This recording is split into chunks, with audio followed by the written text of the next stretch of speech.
예, 갑자기 날이 추워졌습니다. 윤석열 대통령의 탄생부터 문제가 있었다라고 우리 송재봉 공익제보본부장님께서 말씀하셨습니다. 정말 상상도 못한 일입니다. 신용환 교수께서 이 이야기를 하지 않았다면 윤석열 후보는, 대통령 후보는 불법 덩어리였는데 우리가 검사 출신으로 공정한 줄 국민들이 깜빡 속은 것 아니겠습니까? 검사 출신의, 특검 출신의 윤석열 대통령은 이 특별한 비밀선거 사무소가 불법이라는 것을 다 알고 있었습니다.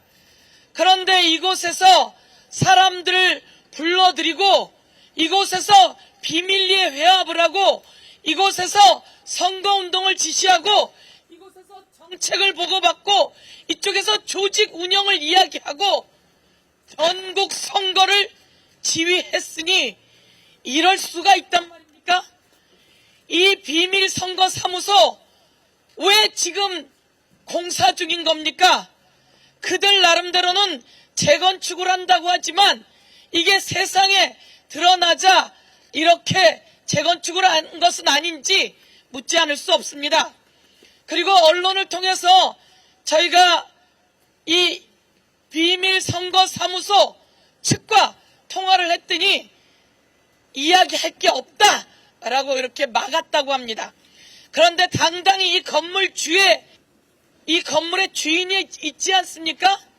김용식, 그리고 이 예화랑의 대표가 있지 않습니까? 김방은, 그리고 이 두 사람의 누나가 있지 않습니까?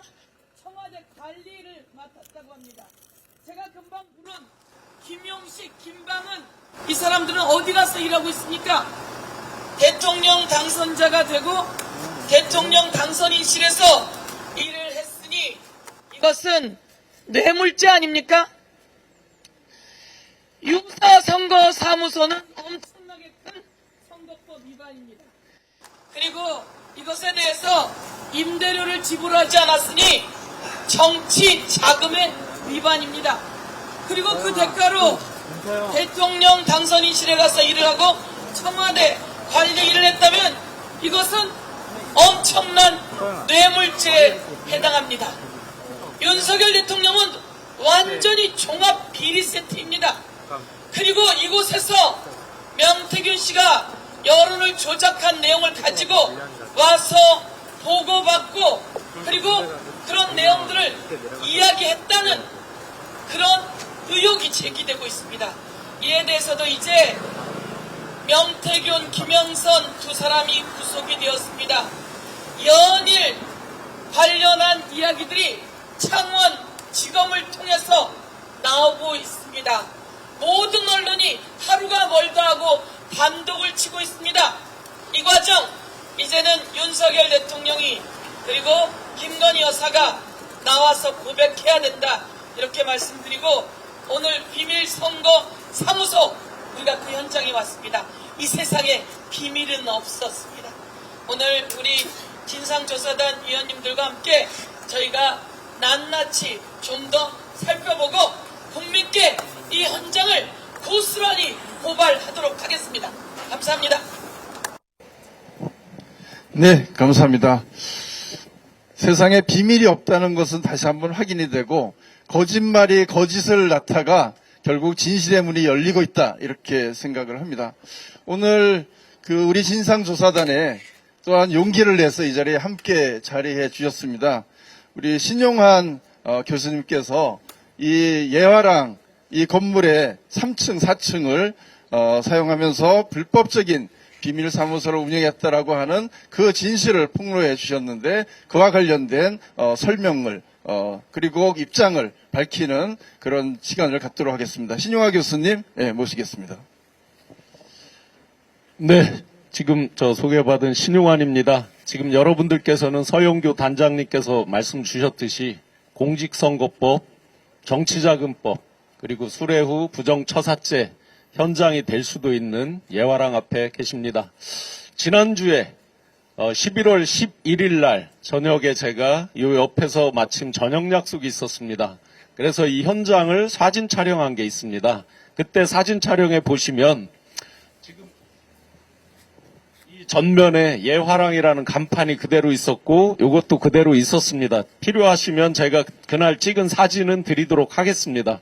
이 앞에 펜스도 없었습니다. 11월 11일 저녁이니까 정확히 일주일 전이네요. 제가 식사를 하고 지나가다가 혹시나 싶어서 사진을 찍었는데 보니까 이제 그 며칠 사이에 아마 이렇게 공사를 한다고 가려놓은 것 같습니다. 이게 이 사진일까요? 제가 가지고 있습니다. 네, 제가 6, 7장 찍은 사진이 있습니다.